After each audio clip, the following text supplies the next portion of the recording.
miyoi kuntraga mapan positive oiraba thawbal khekman khulgi miyoi sing sana thanaba polam sing phangdabagi yamna sawna awaba mayoknare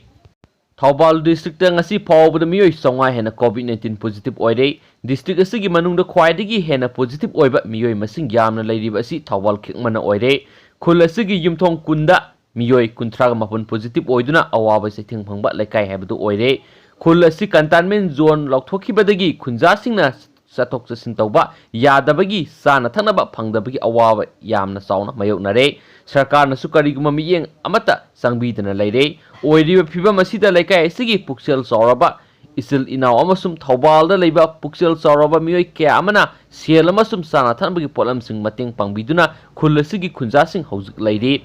khulasigi positive oiraba miyoi kunthraga mapangi imung singda sana thanabagi polam pibigi thabak sathari puksel sauraba miyoi kyana sana thanaba polam sing wholesale rate yumna phanganabagi thabak sathari maraksida sarkar gi oiba maikai digi ngasi phawba kariguma mateng phanghandriba asi khul asigi khunja singna aduki matik warauba haibadu oidi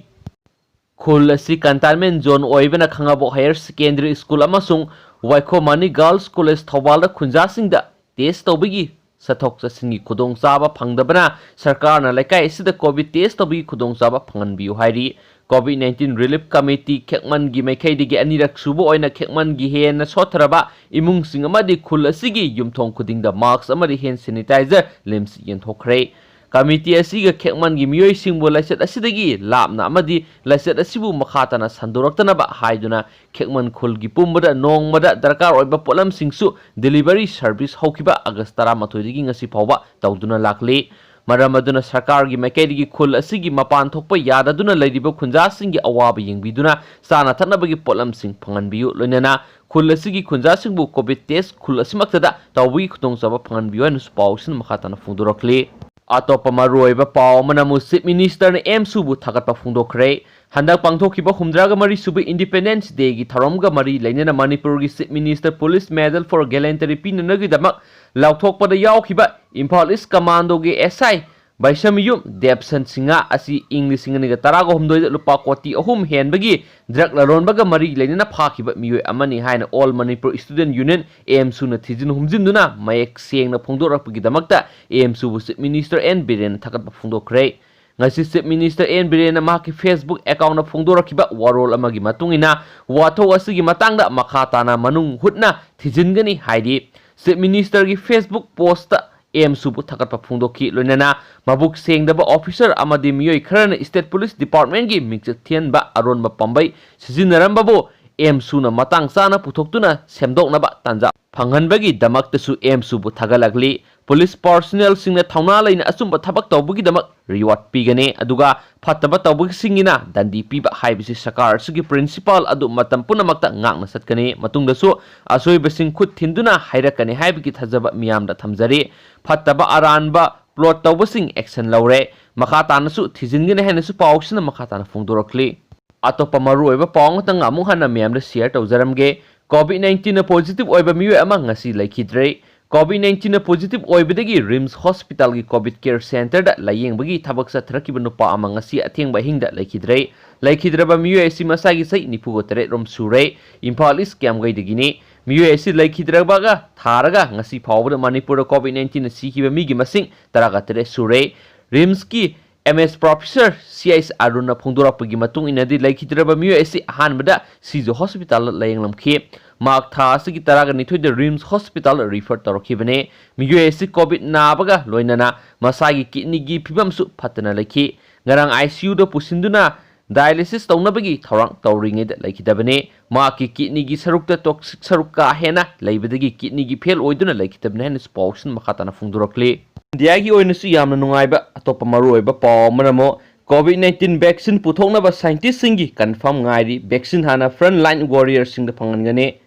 Pradhan Mantri Narendra Modi na haikre COVID-19 gi tuan vaccine ahum puthoknaba trial tobo loisinduna tayari da leire scientist singi confirm ngairi makhoi confirm hek phangbaga puthoknaba semsare puthokodoribu COVID-19 gi tuan vaccine ahum asina puthorakpa matamda miyamda laina asi thengnabada chawna mai pakpa yabgi fibamda leire हाइरिबा तुंगान तुंगान vaccine अनि असि पुथोरकपदा अखोइना कोविड-19 गी थेंगनरिबा लान असि सोइदना माइ पाकपा याबगी थाजबा लई हाइनसु प्रधानमंत्री न फुंदोकपगा लोइनेना हाइरिबा वैक्सीन सिंग असिगी ट्रायल लोइसलगले हाइनसु प्रधानमंत्री न फुंदोकरे हाइरि अमरोमदा भारत सरकार गी हेल्थ विभागी अथॉरिटी न फुंदोरखिबदा कोविड-19 गी वैक्सीन पुथोकनबा थौरांग तौदुना लैरे हाइरिबा वैक्सीन असी पुथोकपदा फ्रंट लाइन द लैरिबा कोविड-19 गी वॉरियर सिंगदा हाना खुदोंचाबा पीदुना वैक्सीन असी फंगनगिन हाइनसु पाउसना मखातारी लोइसलकपदा तोप मरुएबा कंटेंट मसांग खतंग मैम शेयर तौजरमगे लुपा कोर लिसिंग अहुम संगना तरागमरी नेशनल हाईवे प्रोजेक्ट सेमगतनबा यूनियन मिनिस्टर नितिन गडकरी अमदी सीएम बिरेना उरेप उयुम तमख्रे मणिपुर के इंडिया का तुंगान तुंगान मफम सिंगा लेखा की लंबीदा सतोक ससिन तौबदा खुदोंचानबगी दमकता नेशनल हाईवे सिंग निंगथिना सेंगबत हनबगी दमकता तरागो हुमदई नेशनल हाईवे प्रोजेक्ट लुपा कोर लिसिंग अहुम संगना सेंगबतनबगी दमकता union minister of road transport and highway and micro small and medium enterprises Nitin Gadkari न उरेप उयुंग तमगी थौरम ngasi न्यू दिल्ली दा पांगथोखरे थौरम मदुदा हौजिक दिल्ली दा लैरिबा मणिपुर गी चीफ मिनिस्टर एन बिरेन सु सुरु याखियाइना पाउसना मखातारी लोइसिलकपदा यामना ngakniye oiba masum yamna maru oiba paung ktang myam da hapsaramge बोसेम की कंपार्टमेंटल एग्जाम दा सरुक यागदबा माहिरोइ पुनमक कोविड की येंगदुना पास तौहनख्रे board of secondary education Manipur बोसेम न लौबा सही असगी कंपार्टमेंटल एग्जाम दा सरुक यागदबा माहिरोइ सिंग कोविड-19 लाइसना मरम ओइदुना बोसेम न माहिरोइ पुनमक पास तौहनख्रे हाइरि बोसेम की सेक्रेटरी डॉक्टर सिथुंग मेरी थॉमस ना थोकप नोटिफिकेशन अमगी मतुंग इना कोविड-19 मरम ओइदुना बोसेम की कंपार्टमेंटल एग्जाम मतम साना पांगथोकप ngamdabana मरम ओइदुना सही एसगी कंपार्टमेंटल एग्जाम सरुक यागदबा माहिरोइ सिंग पास तौहनख्रे पास तौहनख्रबा माहिरोइ सिंग फंगदबा मार्क्सिंग मखल अहुम थोकना खाइदोक्तुना लाउथोखरे पास तौख्रबा माहिरोइ सिंग सर्टिफिकेट का मार्कशीट लाक्लिबा सचत अमा था मपन इंग लिसिंग अनगी कुंदगी बोसेमदगी लौब यागने खोंगथांग असे लेंगा के अयाबगा लोइनना लौखिबा वारेबनि हाइनसु पाउसना मखाताना फोंदोरखली अमसु मैम आइगी वीडियो सिबु यिंगबिबा लोरबा मतुंगसिदा मैमना करी मोट लेबिबिगी हाइबदु सुंजु मैमना कमेंट बॉक्स ता कमेंट अममता नंबिरकान शेयर तौबिरमु अदुगा आइगी हांगजरिबा चैनल असिदा मैमना करी करम माइकैदा अपग्रेड तौहनिंगबिगी हाइबदु सुंजु मैमना कमेंट थंबिरमु अमसुम सुंजु मैम की कमेंट सिंगु आई रिप्लाई तौजरके अमसु मैम वीडियो सिंग सिदि खरा थेंगजखरे अमा ngainabagi matungina अमसु मैम ने हेक ई पाउ अनौब हेक लाकपगा मैम दai शेयर तौब ngamnaba honajarake दुगा मैम वीडियो सिंग सिगिदि matang sai lusinjarage अमसु मैम ना नुसिबिदुना वीडियो सिबु सपोर्ट तौबिबो ओइना सुंजु मैम ना नुसिबिदुना लाइक तौबिरमु अमसु वीडियो सिबु शेयर तौबियु अदुगा चैनल सिबु